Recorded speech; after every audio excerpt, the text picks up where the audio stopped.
بسم اللہ الرحمن الرحیم ورفعنا لک ذکرک صدق اللہ العظیم۔ ناظرین، میں آپ کا میزبان احمد صدر قریشی اور آپ کے اپنے پسندیدہ پروگرام جس کا عنوان ہے آپ کے سامنے لے کے حاضر ہوں۔ ناظرین، آج ہم بات کریں گے دنیا کی نعمتوں کی۔ دنیا کی نعمتیں ہمیشہ کے لیے عطا نہیں کی جاتی، نہ بچپن نہ جوانی رہتی ہے، نہ روب نہ دبدبا رہتا ہے، شان و شوکت بھی مٹ جاتی ہے اور صحت بھی چلی جاتی ہے۔ پھر غرور کس بات کا؟ پھر غرور کس بات کا؟ اکڑ کس بات کی؟ اکڑتے تو مردے ہیں، زندے تو جھک جاتے ہیں،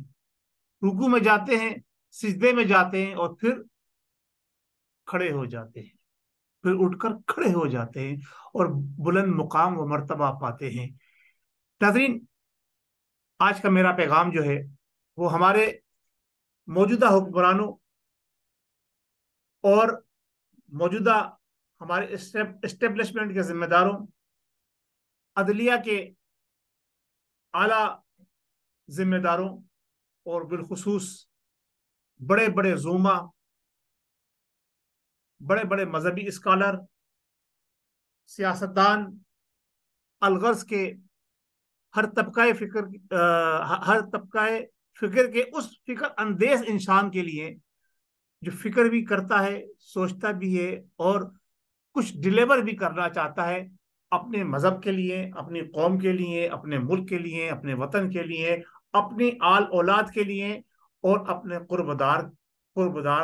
یعنی قربت داروں یعنی دوستوں رشتہ داروں کے لیے۔ ناظرین، اگر ہم اس بات پر غور کریں اور یہ سوچ لیں کہ یہ جو کچھ ہمیں ملا ہے یہ وقتی ہے، سب کچھ چیزیں جو ہیں وہ فانی ہیں، تو ہم پھر وہ کام کر کے جائیں جو اللہ تبارک و تعالیٰ کے پیارے محبوب نے ہمیں بتائے ہیں، اور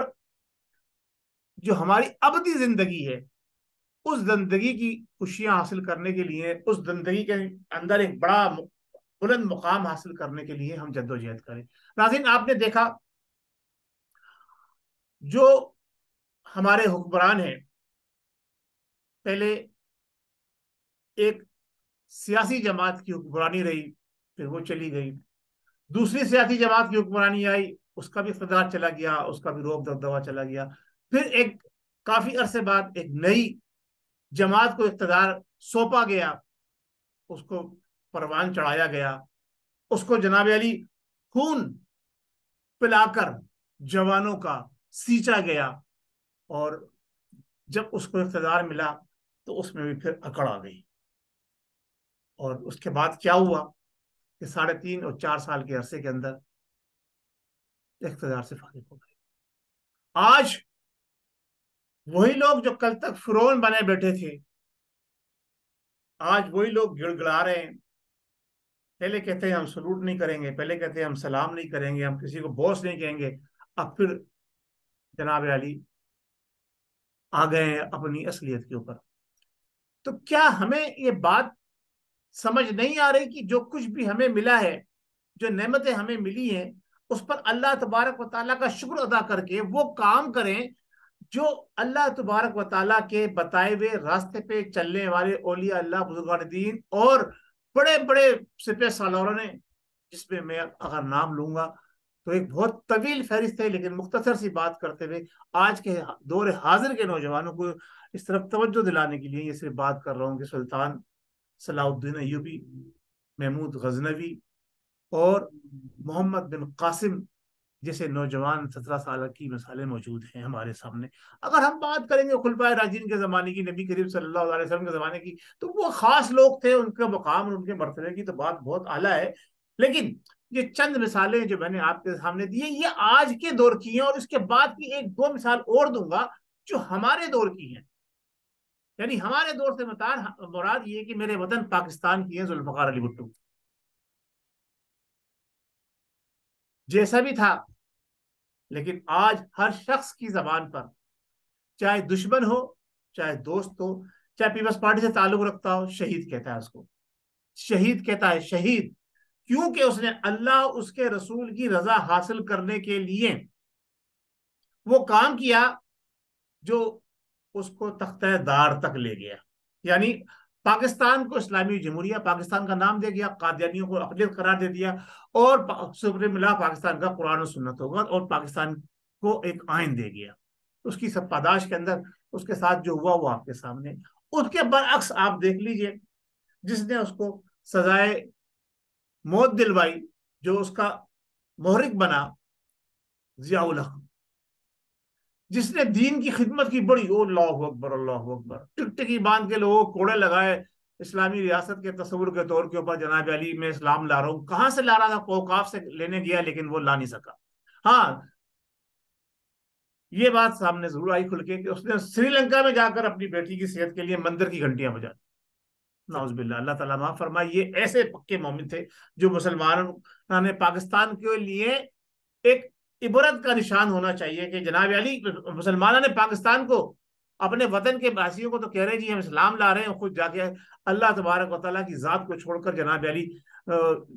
جو اللہ کو نہیں مانتے، جو مشرک ہیں، جو کافر ہیں، جو یہودی ہیں، جو حنود ہیں، ان کے پاس جا کر آپ دعائیں کر رہے ہیں صحت کے لیے اپنی بیٹی کے لیے، تو ان کا حشر دیکھ لیں آپ کیا ہوا۔ بظاہر تو جنہوں نے اسلام اور دین کی بات کی تھی وہ جہاز کے ذریعے ان کو شہید کر دیا گیا، لیکن ان کا شرازہ کس طرح سے بکھرا، بوٹیاں کس طرح سے بکھری، وہ آپ کو معلوم ہے، قبر میں کتنی بوٹی ان کی گئیں، کتنی نہیں گئیں۔ تو دنیا میں اللہ تبارک و تعالیٰ یہ دکھا دیتا ہے، جو اللہ کے رسول کے احکامات کے متعلق جو ہے غلط بیانی کر کے اس کو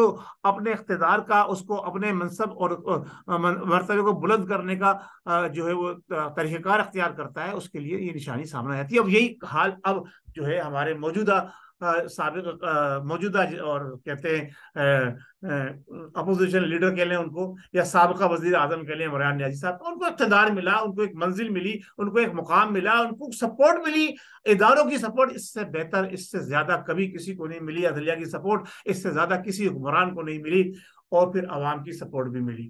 لیکن انہوں نے کیا کیا؟ ہاں، انہوں نے اپنی گریبان میں نہیں جھانکا۔ اب وہ یہ کہتے ہیں کہ جناب گھڑی میری ہے، میں مرضی چاہے بیچوں یا رکھوں۔